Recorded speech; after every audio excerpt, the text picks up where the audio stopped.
নমস্কার বন্ধুরা, গোপালের হেসেলে আপনাদের সবাইকে স্বাগত।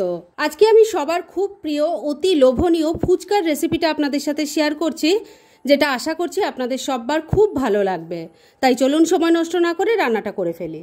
আজকে সকলের অতি প্রিয় ফুচকা তৈরি করব, আর তার জন্য এখানে দুটো মেন ইনগ্রিডিয়েন্ট সাজিয়ে রেখেছি। এখানে আছে 1 বাটি আটা।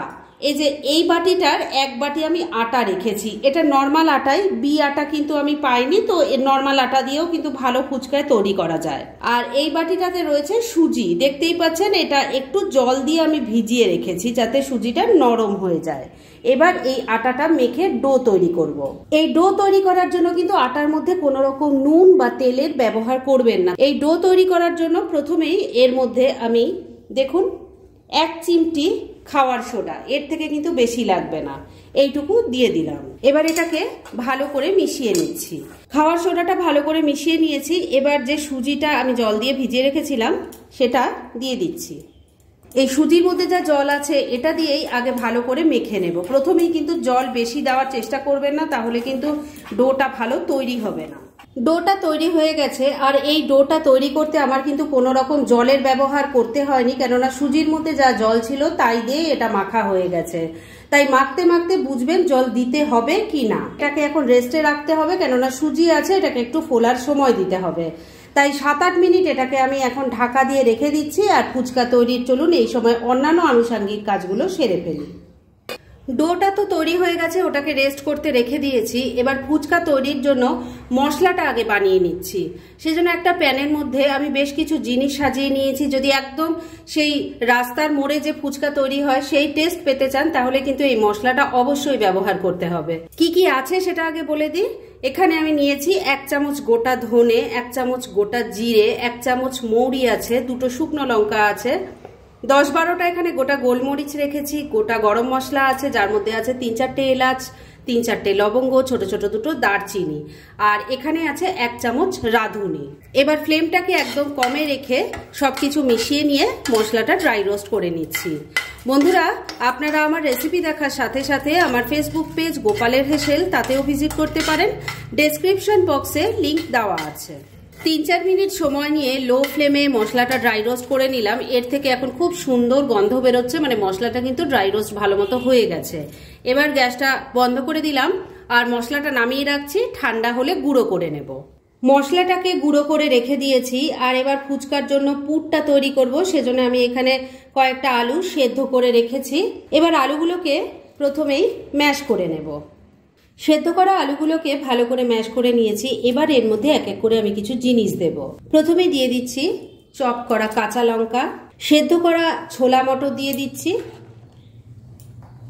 ড্রাই রোস্ট করা মশলাটা যেটা গুঁড়ো করে নিয়েছি সেই মশলাটা এখানে 2 চামচ দিয়ে দিচ্ছি, আর বাদ বাকিটা পরে কাজে লাগবে। দিয়ে দিচ্ছি চাট মশলা, অল্প নুন দিয়ে দিলাম। অল্প এই কারণেই দিচ্ছি, চাট মশলাতেও কিন্তু নুন থাকে। বিট নুন দিয়ে দিলাম অল্প। দিয়ে দিচ্ছি ধনে পাতা কুচি। তেঁতুল একটু ভিজিয়ে রেখেছি, কেননা জলটা বানাতে লাগবে, সেখান থেকে অল্প একটু নিয়ে চেপে রসটা দিয়ে দিলাম। অল্প একটু গন্ধরাজ লেবুর রস দিয়ে দিচ্ছি। এবার সবকিছু খুব ভালো করে মেখে নিচ্ছি। সবকিছু দিয়ে আলুটাকে খুব ভালো করে মেখে নিয়েছি, মানে ফুচকার পুর কিন্তু একদম রেডি হয়ে গেছে। এবার এটাকে এক সাইডে রেখে দিচ্ছি। এবার তাহলে চলুন জলটা বানিয়ে ফেলি।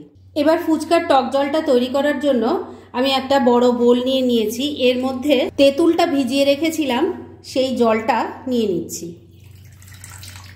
এবার এর মধ্যে দিয়ে দিচ্ছি একটু বিট নুন, সাধারণ নুনটাও স্বাদ মতো দিয়ে দিলাম, ভাজা মশলার গুঁড়োটা দিয়ে দিলাম, গন্ধরাজ লেবুর রস দিয়ে দিচ্ছি, 2টো গন্ধরাজ লেবুর স্লাইসও এর মধ্যে দিয়ে দিলাম, দিয়ে দিচ্ছি ধনে পাতা কুচি।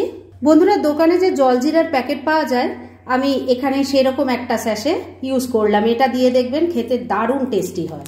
দিয়ে দিচ্ছি চাট মশলা। এবার প্রয়োজন মতো এখানে জল অ্যাড করতে হবে। সমস্ত কিছু খুব ভালো করে মিশিয়ে নিচ্ছি। সবকিছু খুব ভালো করে মিশিয়ে নিয়েছি, তবে এর মধ্যে একটু চপ করা কাঁচা লঙ্কা দরকার ছিল দেওয়ার, সেটা দিতে একদম ভুলে গেছিলাম। এখন দিয়ে দিলাম, একটু মিশিয়ে নিচ্ছি।